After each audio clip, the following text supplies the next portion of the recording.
Hello, everyone. Welcome to another episode of Uncropped. And again, we're talking about River's Edge, but this time we have a very special guest as well. We have David, who plays Doug Rivers from the film, and I'm going to hand it off to him to introduce himself real quick.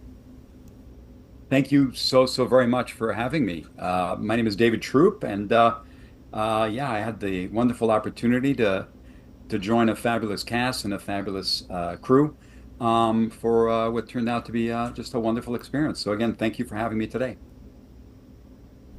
Well, Of thanks course. for being here. And I'm here. Yeah, I forgot to mention Piper was here too. I was going to go to her Gosh. after.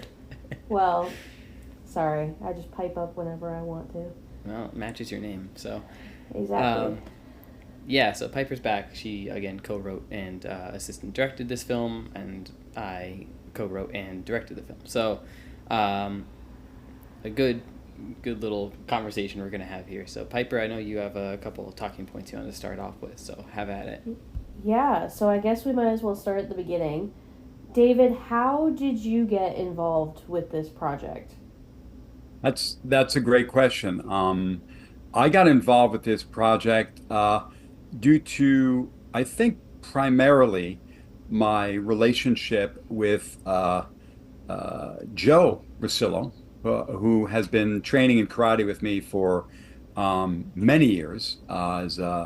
He's a third degree black belt in my karate dojo. And I found out through him that you guys were creating this film. And he asked me if I'd be interested in auditioning. And I really wanted to know what the project was about.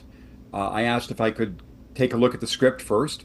Um, and I really thought it was a fabulous script. I'm at a point in my completely unknown career to most people where I don't want to dedicate a lot of my life and a lot of my time to a project that doesn't fit my priorities as far as getting messages out there in the world. And this film specifically spoke of a message that I think is important, and that is important to me. I thought it was ethically sound and beautiful. And I also liked the script itself. And so I auditioned. So that's how it came to be. I think that's a really uh, satisfying, and it's just really happy to hear that exact perspective on it because um, you know how much goes into like writing scripts and the whole pre-production and just the entire planning for the film to know that that is like those are the check marks that we were able to check off. That makes me feel really good about it. So no, that was awesome, and we're really glad that you got involved. And as soon as um, I don't remember how it all went along, but I remember you and I, or Pipe, once you sent the video audition tape in, Piper and I watched it together. We were like, "Yep, perfect." And I think we had that a lot. Like there was just like that moment. Like this is our first time making a project like this, so once we had that like feeling of oh this feels right, we were just like jump on it, let's go.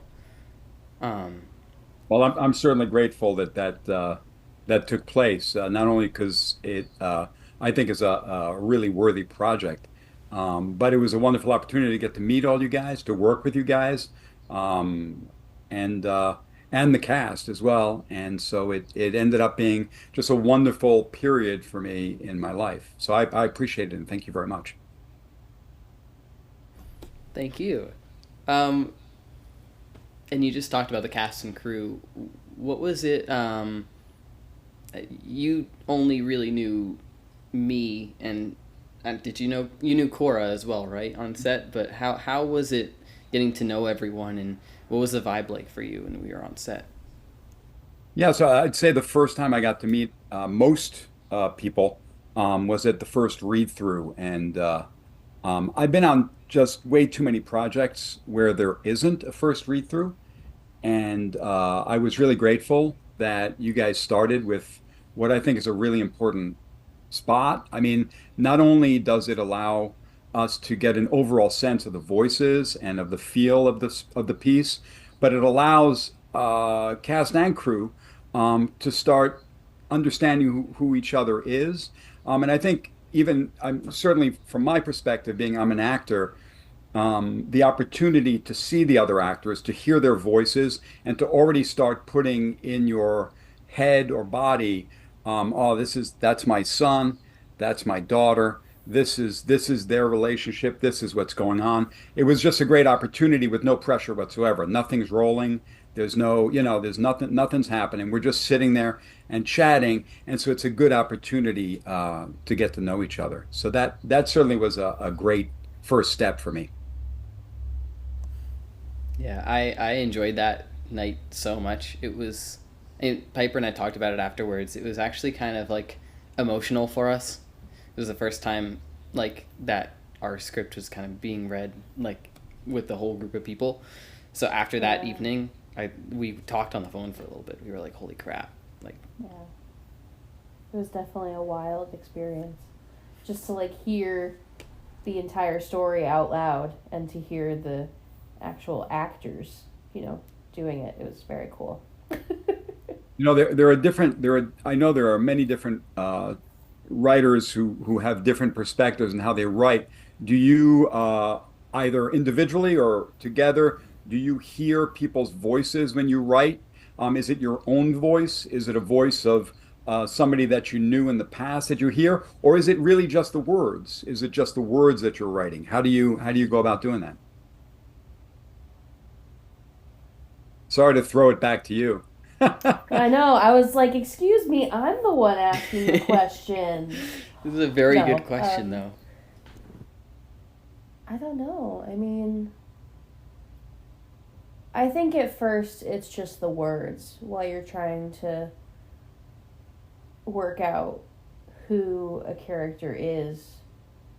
But then after a while, there's some sort of voice that I'm hearing when I read their words. I just have never thought about whether it's a voice that I've heard before or if it's my own. I don't know. Hmm. That's a very good question.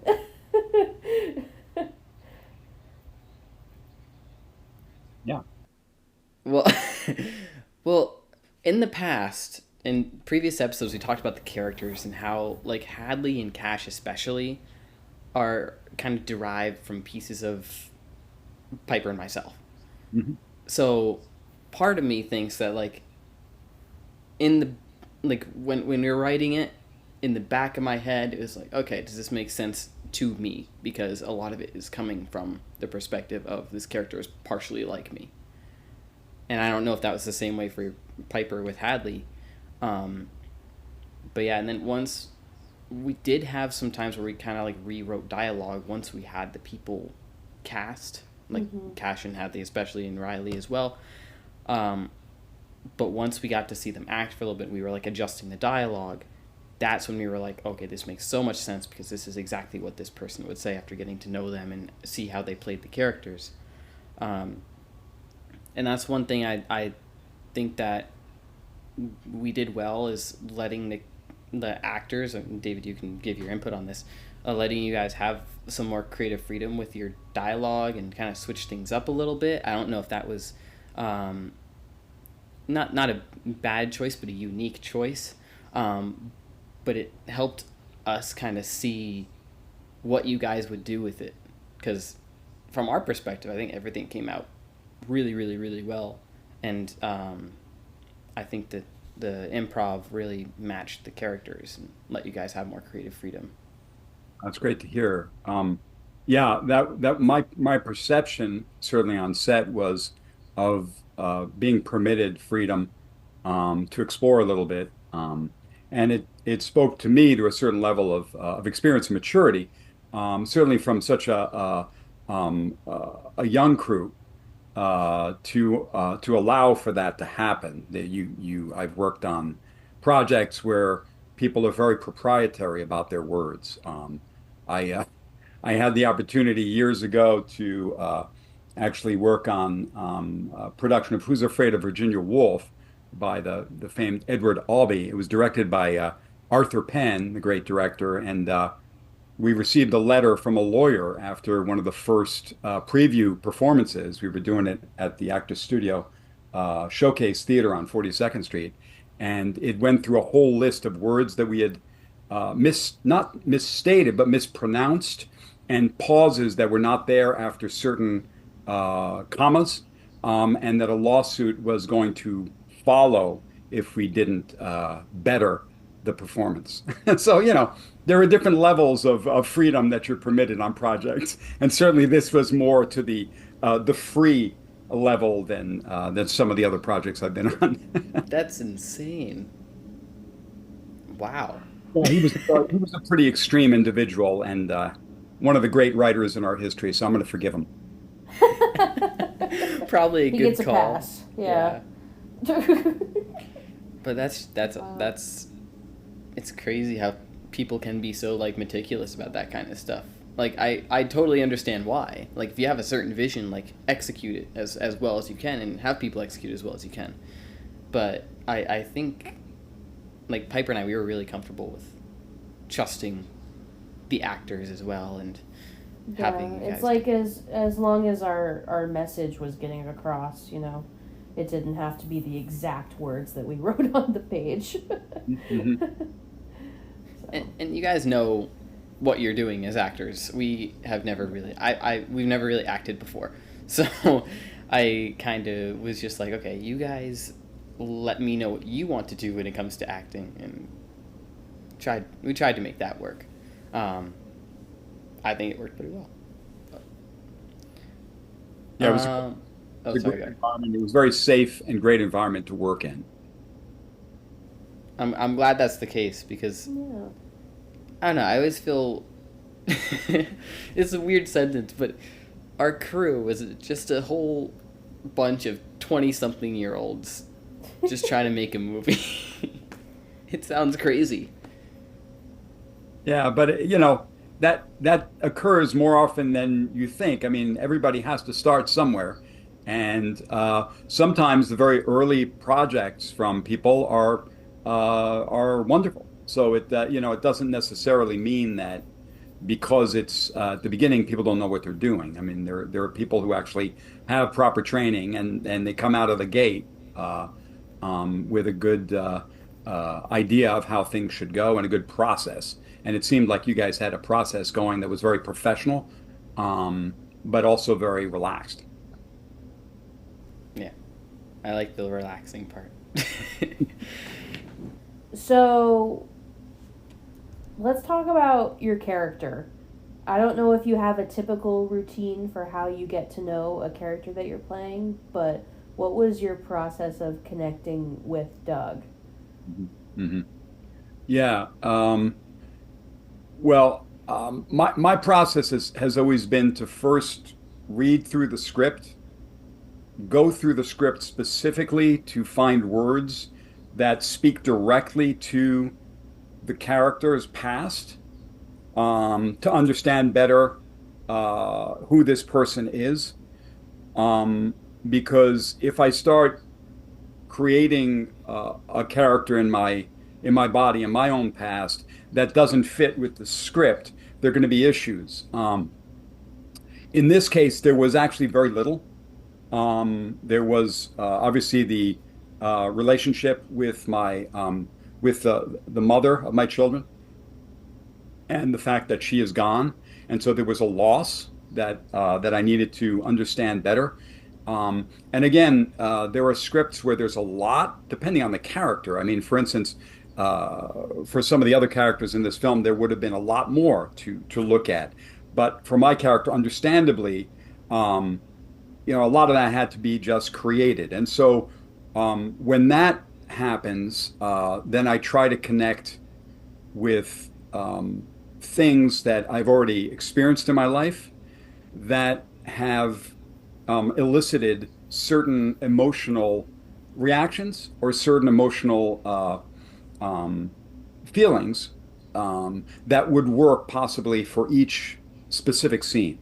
And so I built an entire history based on that of, my job, where I went to school, when I met the mother of my children, um, and what that loss was for myself. I'm in full belief that it does not have to cross with either the truth or with whatever the other characters are going through, as long as it gets you where you need to go in that scene. And that's the only thing to me that's important. I don't usually reveal what it is because I've always been a believer that by letting go of this stuff, it's no longer real. Now you're just talking about it. But instead, if you live in it, then that's your story. That's your life. And you keep that kind of to yourself. And so that's what I worked with. I happen to have grown up with a single father. My mother died when I was 6.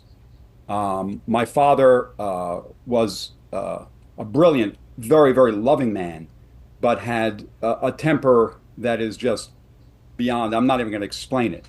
And so we were dealt some pretty harsh conversations and actually hands growing up. And so I've been through that. Um, I'm a straight white male, so I'm a very privileged person compared to some of the characters in this film. So I didn't have to go through what they're necessarily going through, but I went through it in my own way.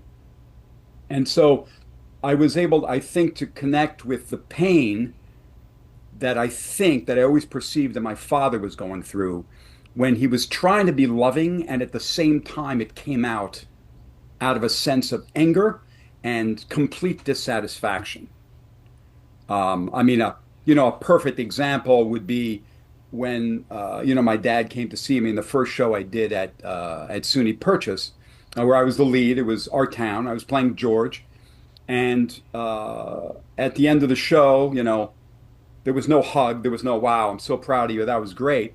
It was uh, where do you want to eat? And then we went to dinner. He never mentioned the show once during the entire dinner, and then he went back to New York.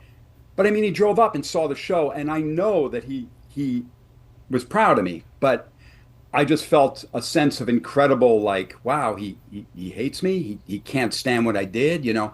So I was connecting in that sense to my own personal experience because I find that for me as an actor, when I connect with those personal experiences, I'm no longer necessarily acting, but I can just be honest in the moment, and that's the way I like to work. I hope that answered your question. Absolutely. That's wow. That was just an incredible answer.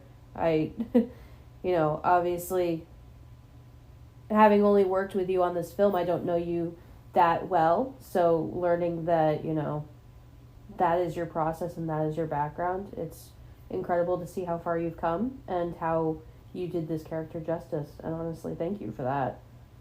Well, thank you. And also, one thing that's kind of interesting from a non-actor's standpoint is I've had kind of each actor that we've had on here kind of describe what their process is a little bit, and yours was unique to everyone else's. Everyone has a crazy unique process with just becoming the character and connecting with it, and it just gets me completely intrigued every time I hear one of you guys talk about it, and like yours especially. It's just really interesting to me as a non-actor just to hear that, because we can write stuff and we can, I don't know, we just never have that acting experience to know exactly what headspace people are in when they're trying to connect with characters. So it's really interesting. Yeah, it's interesting. I mean, my training has shown me certain techniques that absolutely work. And I've taught acting, and when I teach acting, I bring those techniques to the table. But it doesn't necessarily mean that you're going to go through those techniques for each and every project because every project is an individual situation. And again, as I said, all that matters in the end is that you get there. I've had situations where really what I need to do is just sit with the headphones on and listen to a specific playlist that I've created for that character, and that's it. And I don't do any sense memory. I don't do any of the work and the technique and the object exercises and all. I just listen to the music and I go on stage, and that's it. And that's worked for me.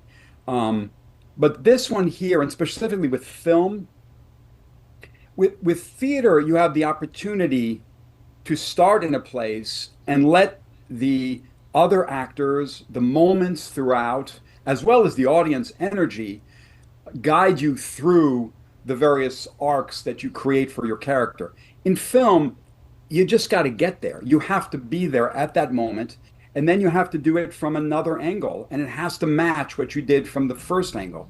So you have to find that spot. And so, all bets are off in that sense. You can't worry about, well, this isn't how I was trained. This is not my technique. Just do it. Just figure it out, make it work for yourself, and go. Um, anyway, Yeah, I like that answer. um, so we kind of touched on this earlier, but what was it like working with the other actors? I know that you have more experience than them, so I didn't know how the connection was between you guys. I know you actually never got to meet Jared, who plays Riley. He's also a phenomenal actor, phenomenal person. But what was your experience like connecting with and working with Cora and Isaiah? yeah, yeah, yeah. So I knew Cora from a show that we did a few years ago. We worked together. I think it was Romeo and Juliet. And I was playing Mercutio in that show. Um, this time around, I mean, first off, my God, are they nice human beings? And that's to me is the most important thing. I mean, you know, this whole method thing of, well, my character's an asshole, I'm going to be an asshole. I don't live that way. I can't sleep that way. I'm not gonna, like, some people are like, well, but this is my life and I must be the artist. Whatever. This is my life and I want to actually enjoy my life at the end. And so I want to be nice to people, and I love it when there are nice human beings to interact with. But on top of that, they were wonderful actors, and they were very giving, and they were honest. And I was quite shocked actually, at because you never know. I mean, I don't know. I've been in some projects. You don't know what the rest of the cast is gonna be like. This is a great cast. These guys, yeah, they were much younger than me, which I think worked for me as my character. So that was a benefit. Um, but they were there. They were in those moments. I could see that they had their own ways of preparing, and so when we were waiting for things to happen, we were all giving ourselves each other a lot of space. People weren't bothering each other and, like, hey, what are you doing? What do you got over there? It wasn't that kind of thing. It was like, okay, we've got a scene to shoot, and as soon as the lighting and the sound and everything's ready, and so let's leave these people alone so that they can get their work done to be at the right place when we go. And man, they were amazing. Uh, yeah, no, they were wonderful actors, but also very giving and very kind people. So it was a wonderful experience in that sense. That's so good to hear because I think one of the things we really thought about prior to filming, because of course this is, you know, our first feature length film, one of the things that we thought about most is how people would get along. And while we chose the actors obviously based on their expertise and what they could bring to the project, we also really hoped that it would be a good connection. So it's really nice to hear from each individual actor that we were able to accomplish that, and that it was a very welcoming and warm and openly creative environment. Well, you spend most of your time, right, in the film not acting, right? You spend most of your time waiting, preparing, and that's just the way it is. I mean, that's life on a film set. And so creating a space that's safe and that feels welcoming and kind allows people to do the work that they want to do, because all of that time you're not actually working, you're not acting. So so to not have that kind of welcoming environment, to me, is not a proper, it's not a smart way to work. um, and I've been in those situations too, Mm-hmm. where the main character was supposed to be fairly brutal and treated everybody on set like a complete asshole.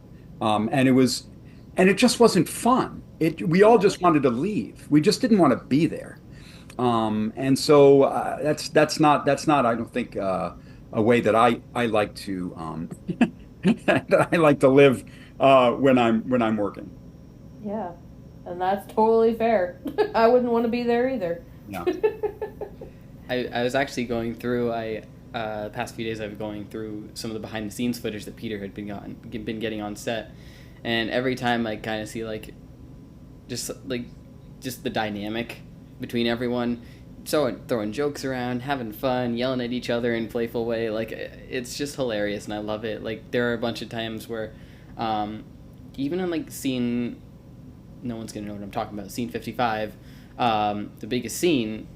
We're all having fun. We're all like yelling jokes at each other. We're joking around in between takes. It's really fun to see. So I'm glad you mentioned that because it's every time. Like I was going through behind the scenes this morning too, and I FaceTime Piper. I was cracking up, and it was just I don't know the fact that I can do that and enjoy that, and we all really obviously had a good time on set with video proof of that information, and just made me feel better about it.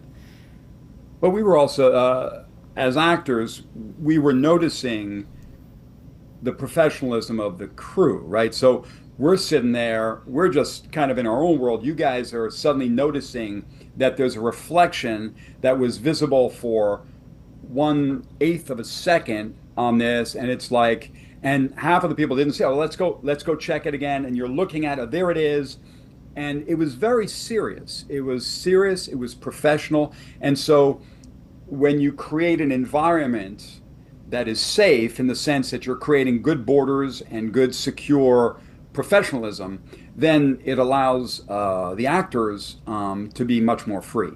If we feel that there's chaos all around us, then it's like, oh man, it doesn't feel like a good environment to work. So this was great in that sense, and I congratulate you. I mean, you're aware of that. But you might not be aware that the actors were talking about it, about how professional the crew was. So, Well, we appreciate that. Thank you, because I don't know.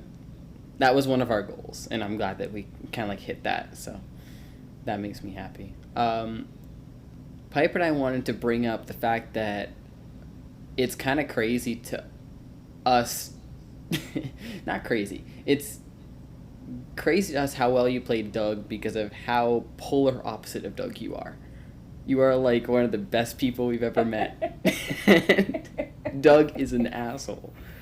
well, you're very kind. I, I haven't always been a sane, calm person. So I tell people, and I use very general words when I say that my friend Bob Burke, dear friend of mine, who you guys might know from, he was the lead just a couple of years ago on SVU. He was on Blue Blood for many years. If you've ever seen the great movie about the creator of the Gong Show, he plays my friend plays the CIA secret ops trainer. I mean, he's a fantastic actor. He was also RoboCop 3 and 4, but that's another story. But Bob's the one who brought me into karate, and he brought me into karate because I was a wild young man, and I wasn't doing well. I had a really bad temper. I was not happy with myself. I was doing way too many illegal things as well as drinking, and I was not getting focused. And he was like, "Dave, come with me. We're going to go all around New York City, and I'm going to show you all the karate dojos, and then I'm going to show you my dojo." And that's what we did. And then I came to his dojo, and that changed my life. So that was when I was 23. I'm now 61. But it took a while for me to stop putting my fists through walls. But my apartments all had spackling. When things didn't go my way, I was not a very rational, calm individual. So it took me a while, but so I was able to really understand where Doug was coming from. I think because I've been there. I have absolutely been there. Sorry, it's just wild to me that you know Bob Burke. Oh, you know, Bob? No, I don't know Bob, but I've like seen his acting, and I really like him, We went to school together. especially on SVU. We went to school together, not only at SUNY Purchase. He's one of the reasons I went to SUNY Purchase because he was a freshman at SUNY Purchase. He's 4 years older than me, but he was a freshman at SUNY Purchase. But he had gone to my high school, and so he was like, Dave, you really should consider Purchase because it's a great program. And so, those were the days. So Bob Burke was in the same class as Wesley Snipes, who's also a pretty well-known actor, and then I went to college as a freshman, but my best friend, Edie Falco, uh, decided not to audition for SUNY Purchase because she didn't think they would take both me and her. And she had such low self-esteem that she thought they'd take me and not her. Little did she know she'd become the star, right? So all of us went to Purchase kind of at the same time. So it was an interesting place back then. Yeah. That's crazy. Yeah. Oh my gosh, that is wild. Wow. Sorry. It's just like I don't think I've ever, met somebody who knows such like well-known artists that I also am aware of. So that's pretty cool. No, they're all just wonderful people and just great artists and caring individuals. Yeah, Well, you fit right in with them. they got the arms. Wow, that's wild. Yeah. Well, yeah, it's a great.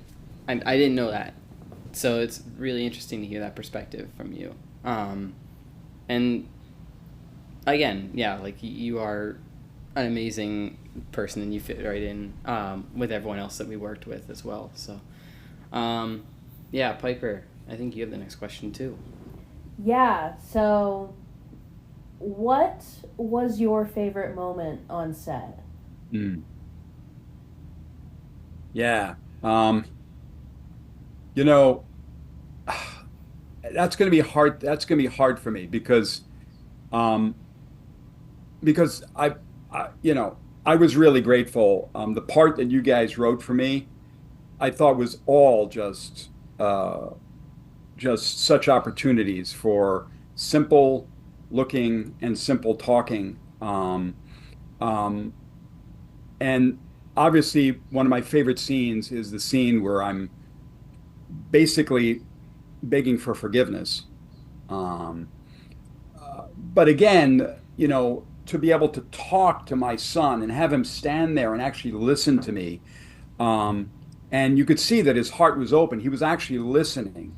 Um, I was able to actually speak to him and just talk to an individual as opposed to talking to the camera or just doing it by myself as sometimes you have to do on set. And um, it was a real opportunity for me. I think we did that scene multiple times. Um, each time was a little different, um, but each time I felt like I was really I had the opportunity to talk to my son and to try to get him to forgive me. Of course, I'm not going to tell people what happens in the film. You're going to have to see the film. But it was a real boy. You don't get those moments in scripts to just go, listen, this is what happened. This is who I am. I know I'm not perfect. I know I have a lot of failings. Um, you know, and I really welcome that opportunity to say those words and to be in that space. That scene that you're talking about, I agree with you. That was you guys did amazing in that scene, and it was much more than just like you said, just a scene where you're just talking. It was like emotion inducing, because that was actually the first scene that we kind of put together in an editing software while we were there. Like I remember that I think 2 days later we had a day off or whatever, and I was like, Will, let's start putting scene 55 together, because it's like one of the most important scenes in the film, literally. And it was so satisfying, and even now, just like watching it through, like every time I watch it through, I'm like, holy cow, like it's a really it hits you hard, that scene. But like you said, it's a really important one, and you get to talk to your son and have that communication be visible and have his like open heart, like you said, it was a great scene. I can't say much more about it. But, yeah, that's like one of my favorites, hands down. Piper, any thoughts? You know which scene we're talking about, right? Of course I know which scene we're talking about. Okay, good. I've never really been able to openly like voice my thoughts on 55 because there's really no words. Like we've said, it's one of the most important scenes in the film. And obviously every scene in the film has meaning in some way or another, but this is just one of those ones that just means a little bit more. And, it's... I don't want to say too much because I don't want to spoil it. Well, we talked about a favorite moment. David, did you have a least favorite moment on set? I have to be fair and ask that question because Least favorite moment. I'm not going to make it like a biased answer. Least favorite moment on set. Again, the scenes and I was there to work, right? So I was there to do specific scenes, and I can't think of a moment where I wasn't given the opportunity to do something again if I didn't like it. And I can't think of a moment where I was just like either really like, ugh, it's not happening. Certainly, I'm never satisfied with my work. So I could go on and criticize, like I could write a book about the things that I wish I had done differently. But no, I don't really have any single moment that didn't work for me. Obviously the barbecue I would have preferred um, more burgers. I think if the buns had been grilled just a teeny bit better, there weren't really grill marks on the buns. That was a disappointment. Apart I from need to that, take that up with my dad. yeah, Class. maybe some instead of just regular mayo and maybe a little jalapeno lime mayo would have been good. Yeah. But apart from that, I can't really, I can't really say much. My dad really Yeah. needs to step up his barbecue game, is what I'm hearing. So that's, Yeah. I don't want to say anything, but There's always room for improvement. Yeah. Oh God, it's funny. I don't know. I didn't have any least favorite moments either. With you on set, because everything went so smoothly. There were late nights. There were frustrating moments with filming. That's just how it goes. But we made it go smoothly. We made it work out pretty well. Everyone got along. I don't know. I think you said you had an experience with someone who just like caused tension and frustration in between sets, but that was one of my number one fears is like if someone and another person don't get along and they have to work together for this 3 weeks that we're filming and it just causes tension. It just becomes a shit show. I was really hoping that didn't happen, and thank goodness it didn't. But that was one of my like number one fears. Yeah. But Piper, any other, or David, do you have any other stories or moments you want to share? Moments. No, the no, obviously, I don't drink, and walking around with a beer, consistently on set was interesting. I was like, oh, okay, I didn't see this one coming. I like this. This works for me. I hadn't really seen that. No, I really don't have any other stories in the sense of from the from the shoot because, again, if it hadn't been a professional shoot, I'd have a lot of stories. But what was happening was I was sitting there looking at my script, and then you guys would say, "Okay, let's do a rehearsal," and I'd get up and I'd go and sit down and find the spot that we were supposed to be in, and we'd run through it, and then usually we started, and then up until the moment we got that shot, we just kept working. So there wasn't a lot of room for stories or anything because things went well. Um, yeah. I like that. Nice. Go us. Woo! Yeah. I mean, your brother could have been a little more quiet upstairs certain I times. know. Yeah. I'll next time I'm making a film, I'll yell at him. Yeah, Just I for think that. there could have been a little bit more like really strong words from you to your brother upstairs when he went upstairs. He was like on the phone or something for a while. He delayed us, Yes. but Yeah. And so, man, I remember terrible. that. That was funny. It was a I was like, full five dude, minutes. we're filming. Shut up. I think it cost us a full 5 minutes. Oh, man, that's 5 minutes we could have been doing something else. Exactly. Yeah, 5 minutes we'll never get back. It threw off our entire filming schedule. That's one of the chaotic parts is the filming schedule. Because I know you obviously work full time and you have other commitments. How was it challenging at all to kind of like balance all that, or? I didn't. I wasn't the one who had to balance it. You guys were the ones who had to balance it. All I had to do was show up when you told me to show up, and I told you when I was available, and you made it so that I was showing up when I was available. So at that point, I've been on films. I never expect things to go as quickly as planned, and so I knew that they were going to be late nights, and it was no, it was totally easy. I mean, I never had to cancel a class. I didn't have to leave work early. Everything was right on the schedule, which is kind of rare. So I commend you. Yeah, there was no issues whatsoever from my point. You were the one who had to balance the schedule, not me. Yeah, it was really challenging. I will say, not your schedule, just the schedule in general.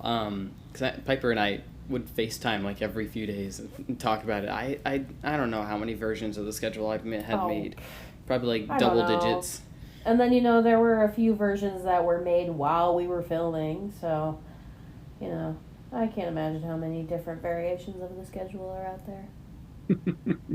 I'm scared to dig into my computer and find out how many there really are. Don't do it, because it all worked out. So It we did. don't It even all worked We out. don't even need to know. I know. No, I don't need to know. But it was the most stressful part, actually, is scheduling everything for me. Not being on set, not directing, not auditions, scheduling. That was the most horrifying part for me, but it all worked out. So hopefully next time it works out just as well. Good. Um, No, I mean, for me, obviously, and we've talked about this. I did quite a few films back in the day, but I haven't worked since the advent of this kind of digital technology. The last time I did a film with digital technology was right at the beginning of digital technology, where people were using the big Avid computers on Mac to edit. But for me, it was film, so we were using film. So it was check the gate. It was making sure that I one of my first films I did years ago was a really, really heavy film about a Vietnam vet returning home and finding a child in his house that wasn't his, and we worked on that film for 3 weeks and really worked hard, and the whole thing was shot at the wrong f-stop, and so those things don't happen anymore. You got mirror cameras, mirrorless cameras. You got it right there in front of you. You can check the lighting. It's so much less stressful now than having to do all this work without even knowing what it's going to look like, and if somebody maybe misinterpreted the lighting. So those days are gone, which is great. So this was a new experience for me, and a lovely one. yeah, I don't know if I'd be able to handle the shooting on film and waiting. We had to do that in college for one class. I was stressed out of my mind. I prefer digital. I'll stick with digital, and till the day I die. Yeah, and also, like you said, my dad and I actually had a conversation about you when you gave your initial feedback on like the script and everything. My dad's like, David's the kind of person who tells you his opinions. He will tell you what he thinks, and the fact that he's not lying to you when he says that he likes your script. And I'm like, because I told Piper that like that was said to me, and I was like, okay, that made me really happy. It made both of us really happy. So that was actually a really big confidence booster in us for the film, because we know you've actually done acting and had large amounts of acting experience, and it was just really satisfying for us to hear that from you. So thank you. I mentioned this earlier, and I really did like your script a lot, and it was, as I said, it was such a pleasure to work on it.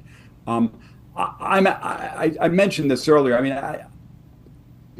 mean, when I use the word even career, acting career, it's not really the proper term. I've been acting since I was a kid and acted professionally for many years, but certainly, didn't make a great career out of it. But I'm at the point now where, with my karate and my job, for me to actually invest time to do an acting project, it's like I just don't want to, because I'm not trying to get anywhere with my career. I'm not like, oh, I need to do this film so I can use it as a passport and bring it to these agents or this casting. I don't care. Like I'm not going anywhere. I don't want to go anywhere with my career. I'm very happy with my life. So the project has to speak to me. And I truly do believe that film and theater should have a message. It should start with a message. I remember Uta Hagen, who was my teacher for many years and a friend, and she said that any project that you do with acting begins not with a script, it begins with a message, clearly stated. And that message needs to be so important to you that you decide to write an entire script around it. And once you begin writing the script, you polish that script until the message is crystal clear. And once that message is crystal clear, you get the right people to speak that message. And that's the acting, that's the crew and the cast. And then you need to practice and rehearse so that that message spoken to the audience is crystal clear. And that's what it all is about. And then you have something, and you've said that message. And this message to me was really important about this young man's life, and the choices that this young man has to make, and the different elements that are obstacles to him being able to do what he wants to do with his life. I thought that was such an important message. And so then at that point it was like, well, but does it say it? Yes, it does. The script says it. Great. Then let's move to the next level. So again, thank you very much for including me in this opportunity.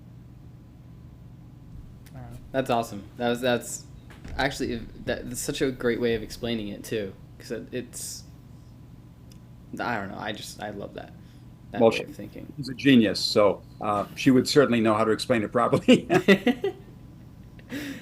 Well, thank you, and thank you for taking the time to do this with us. I really appreciate it, and we are looking forward to seeing you hopefully very soon, and at the premiere as well, which have not confirmed yet, but we're trying really hard, I promise. But yeah, sorry, what? Thank you both. Yeah, I really look forward to seeing both of you as well. As soon as possible, and certainly at the premiere, whenever it happens to be. Whenever it happens to be. That's what I'm kind of just using as a placeholder right now. But yes, thank you so much. Piper, any final words? As per usual, go see the film. It's pretty cool. Go see the film when it comes out. It's not exported yet. Yeah, I know. I'm just saying. In general, whenever you're listening to this, go see the film if it's out.